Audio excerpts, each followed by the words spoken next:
തമിഴ്നാട്ടിൽ വൻ രാഷ്ട്രീയ മാറ്റം ഉണ്ടാവുകയാണ്. DMKയും AIDMKയും സർക്കാർ രൂപീകരിക്കുകയാണ്. അങ്ങനെ ഒരു ശ്രമത്തിലേക്ക് പോവുകയാണ് എന്നുണ്ടെങ്കിൽ 107 MLA മാരും രാജിവെക്കുമെന്നാണ് വിജയുടെ TVK ഇപ്പോൾ നൽകിയിരിക്കുന്ന മുന്നറിയിപ്പ്.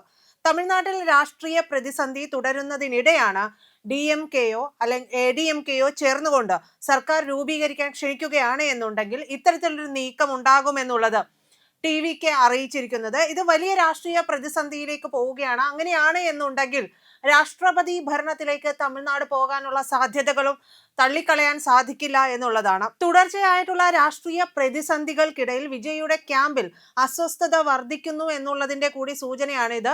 വിജയ് ഔദ്യോഗികമായിട്ട് ഇക്കാര്യം വ്യക്തമാക്കിയിട്ടില്ല എന്നുണ്ടെങ്കിൽ പോലും തിരഞ്ഞെടുപ്പിന് ശേഷമുള്ള ചർച്ചകൾ അനിശ്ചിതത്വത്തിലേക്ക് നീങ്ങിക്കൊണ്ടിരിക്കുകയാണ്. സർക്കാർ രൂപീകരണം ഏതാണ്ട് സ്തംഭനാവസ്ഥയിലേക്ക് പോകുന്ന സാധ്യതകളാണ് കാണുന്നത്.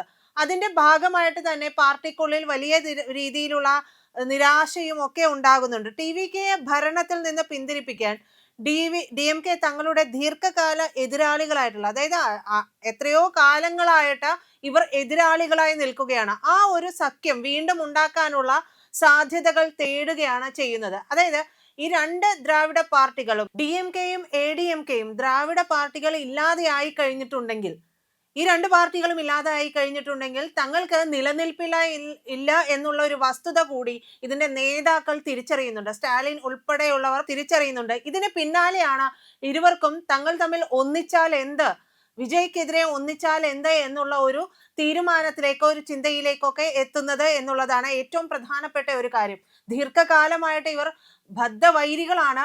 ആ ബദ്ധവൈരികളാണ് വിജയ്ക്കെതിരെ ഒന്നിക്കാൻ ഒരുങ്ങുന്നത്.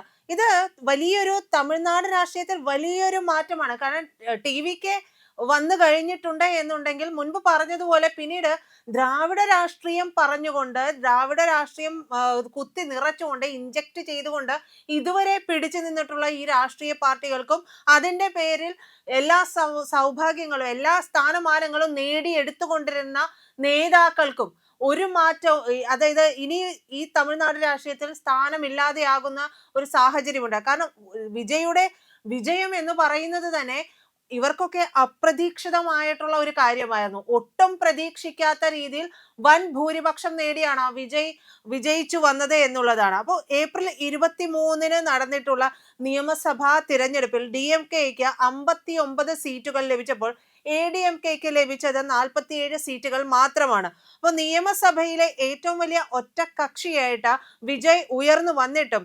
അധികാരമേൽക്കുന്നത് തടയാൻ വേണ്ടി DMKയും AIDMKയും തമ്മിലുള്ള ഒരു രഹസ്യ യോജിപ്പ് ഉണ്ടാകുന്നു എന്നുള്ളത് വിജയ് വൃത്തങ്ങളിലേക്കും വിവരങ്ങൾ എത്തിക്കഴിഞ്ഞിട്ടുണ്ട്. അത് വളരെ അസ്വസ്ഥമാക്കുന്നുണ്ട് TVK എന്നുള്ളതാണ്. രണ്ട് പാർട്ടികൾക്കും സ്വതന്ത്രമായി സർക്കാർ രൂപീകരിക്കാൻ മതിയായ എണ്ണമൊന്നും ഇല്ല എങ്കിൽ പോലും ദ്രാവിഡ പാർട്ടികളിൽ നിന്നുള്ള സമീപകാല രാഷ്ട്രീയ സൂചനകളെ TVK അധികാരത്തിൽ നിന്ന് മാറ്റി നിർത്താനുള്ള ശ്രമമായിട്ട് നേതാക്കൾ കാണുന്നുണ്ട്. നിയമസഭാ തിരഞ്ഞെടുപ്പിൽ TVK 108 സീറ്റുകളാണ് നേടിയത്. അതിൽ വിജയ് വിജയിച്ച 2 സീറ്റുകൾ കൂടി ഉൾപ്പെടുകയും ചെയ്യുന്നുണ്ട്.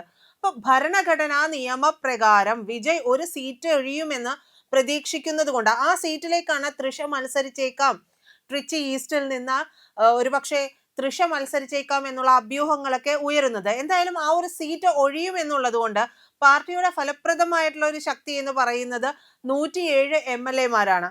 കോൺഗ്രസിന്റെ പിന്തുണയോടുകൂടി 5 അംഗങ്ങൾ കൂടി ചേരുന്നതോടെ പാർട്ടിയുടെ അംഗസംഖ്യ 112 ആയിട്ട് മാറുകയും 234 അംഗ സഭയിൽ ഭൂരിപക്ഷത്തിന് 118 എന്ന് പറയുമ്പോൾ അത് ഇപ്പോഴും കുറവാണ്. അപ്പോൾ വിടുതലൈ, ചിറുതുകയിൽ കക്ഷി, ഇടതുപക്ഷ പാർട്ടികൾ, ഇന്ത്യൻ യൂണിയൻ മുസ്ലിം ലീഗ് എന്നിവയുൾപ്പെടെ DMK സഖ്യ കക്ഷികളുമായിട്ടൊക്കെ പാർട്ടി സജീവമായി ബന്ധപ്പെടുകയും ഒക്കെ ചെയ്യുന്ന സാഹചര്യമാണ്.